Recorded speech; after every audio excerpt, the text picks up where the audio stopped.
Hey guys, so this is a new type of videos that I want to introduce and I want to make it into a podcast. I was thinking I should name it Insightful Echoes because it's like mostly about books and insightful things. But yeah, mostly about things that I find in books. I am gonna upload it to my YouTube channel as part of my YouTube channel. It's just like another format of videos.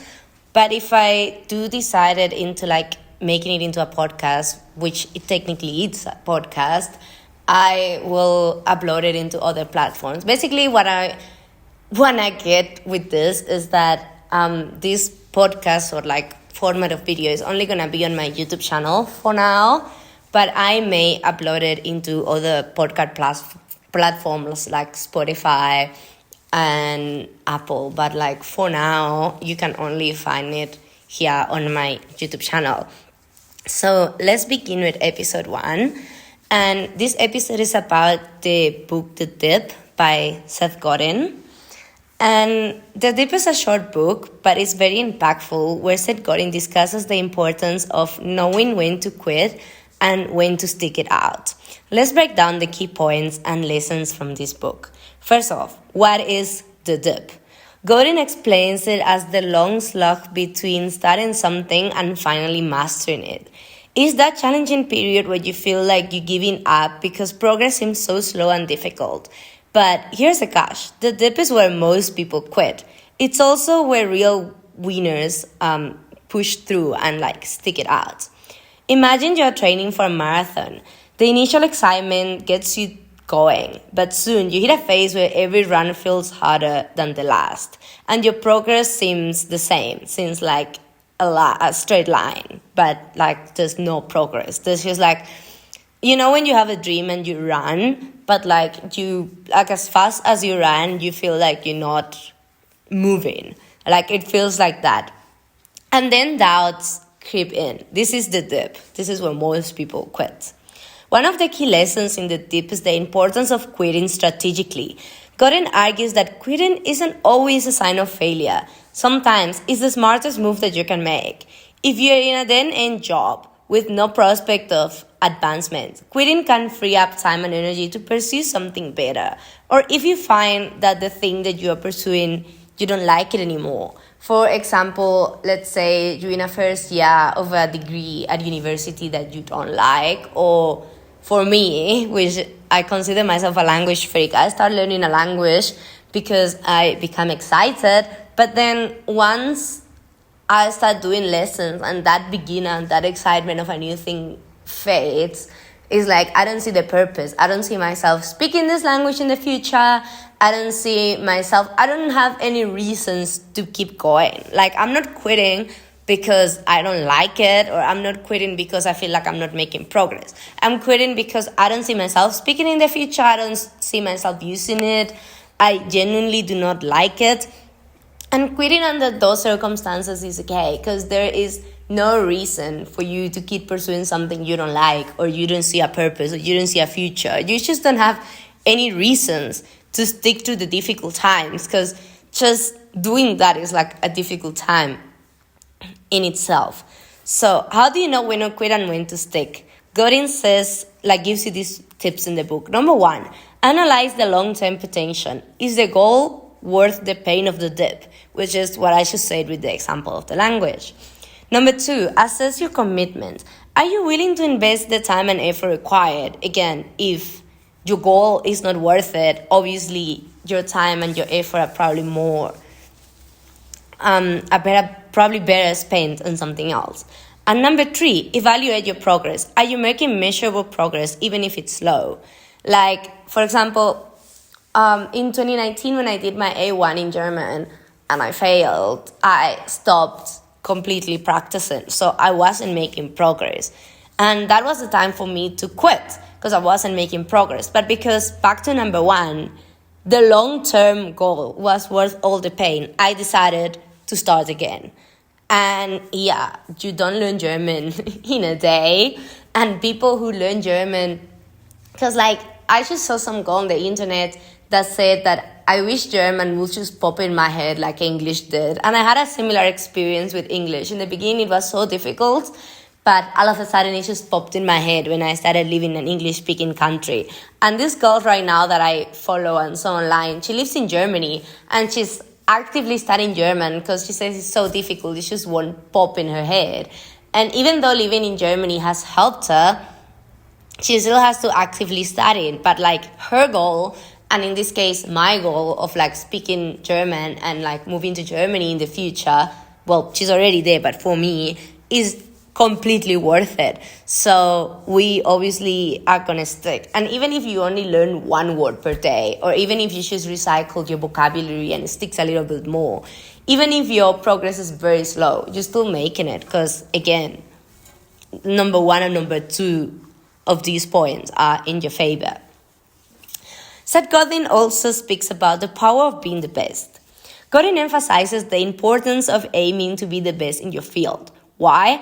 Because the rewards of being at the top are exponentially greater than being average. In most fields, there's a sharp curve where the top performers reap the most benefits, whether it's financial rewards, recognition, or personal satisfaction. Take YouTube, for example. The top YouTubers have millions of subscribers and make substantial income, while the vast majority have much smaller audience.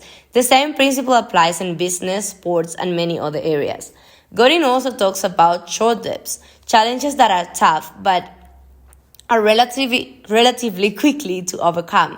Embracing these can build your resilience and prepare you for bigger dips. It's about developing a mindset that sees challenges as opportunities for growth. As Godin puts it, the dip is the secret to your success. It filters out those who aren't serious, leaving the path open for those who are willing to push through. Same with the language. Let's say one language that I want to quit because it's not worth it for me, I'm not making progress, I don't even have a reason to put an effort and go through the pain because I just don't see a future, a purpose with it. Me quitting is going to be the best for me. But then there's someone out there that loves that language, that has clear goals with that language, that sees a future and that sees a purpose with that language. Sorry guys, I'm a bit still sick from last week. But yeah, that sees a purpose and that it's going to keep going because for them, that's one of the most important goals. And I feel like that's the beauty of it. Some people like something and they pursue it, and it's kind of like in the, I don't want to say destiny because I believe that you get what you work for, but like, yeah, it's in the destiny, I guess, if they work hard and they put effort into it.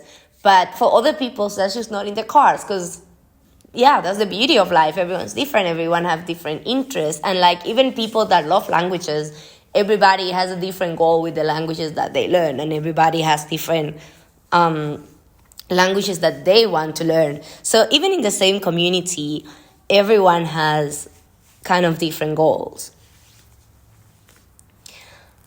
How can you apply these concepts in your day-to-day life? Here's a few practical steps that Godin gives you in the book. Identify your dips. What challenges are you facing and which ones are worth pushing through? Number 2, set clear goals. Know what you want to achieve and why it's important to you. Having a why, again, is the most important thing because like a why will motivate you more than a timetable, more than schedule, more than anything. Like having a strong why will give you that adrenaline and that strength and that motivation. Like there's no concerta in the world that can give you the drive and focus that having a strong why will give you, if that makes sense. Number 3, develop a plan. Break down your goal into manageable steps and be prepared for setbacks. Number 4, seek support. Surround yourself with people who encourage and motivate you. And this is very important because when I'm surrounded by people that are not encouraging of me and my goals, I just shut up. Like I keep quiet because even though I know they don't see my vision and they don't see what I want and they, from their point of view and from their life, and I know it's a reflection of them and how they view the world, they're not going to support me. I rather shut up because like those negative comments, even if you know that they're coming from someone that views life completely different and they're coming from someone with like different backgrounds and coming from someone that could never be the same as you, or doesn't want to support you, or just doesn't have your best interest in mind, or probably has your best interest in mind but just doesn't understand what you want and why you want it, that type of people, even if you are aware of all of that, the negative comments are still going to sting. Even if in the surface you're like, okay, this is the logic of why they comment that, those comments are still going to hurt your soul. Like your subconscious is listening and it's still going to affect you. So rather not speak about your goals at all and only do it with like-minded people. For example, let's say I go to a German class in person rather than online. Obviously, I would speak with those people because they're similar. Or like I follow on Instagram a lot of creators. Like I don't have their names, their usernames like memorized. But yeah, like I follow this one Turkish girl that also is like a language freak.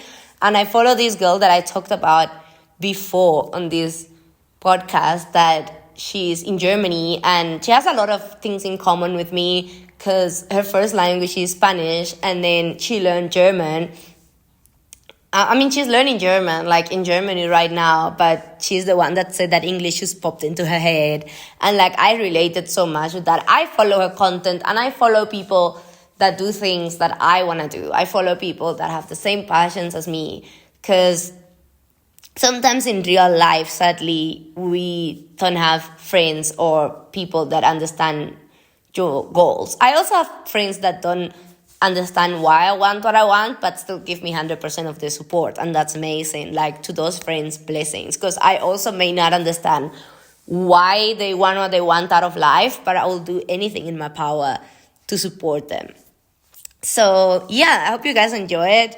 If you like the book, it's quite a quick read. I actually listened to the Dip one on Audible, and it's like more or less a 2-hour listen. So reading, it shouldn't take long. And it's a very good book. And obviously in like 10 minutes of a video or a podcast, you can't really grasp everything. But if you want the details, I genuinely recommend this book. This book is amazing and it gives you a lot of practical examples. And Seth Godin is an amazing writer. I remember back when I was in grade 10 and I was like 16. I'm 22 now.